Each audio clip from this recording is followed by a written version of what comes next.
কেমন আছে? ভালো আছে? হ্যাঁ।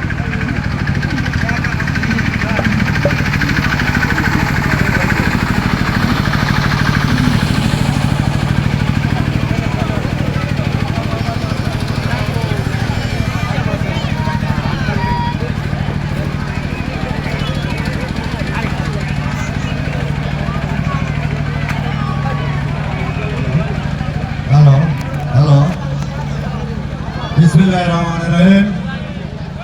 প্রিয় আশিকান জাকিরা ভাই ও বোনেরা, আসসালামু আলাইকুম। হযরত খাজা ইসমাইল শাহ রহমাতুল্লাহ দুনিয়াকে ভোগ করতে পারো না। দুনিয়া তোমার চোখের সামনে ভোগ করছে আর তোমার শুধু দিল জ্বলছে। তুমি তাকায় তাকায় দেখছো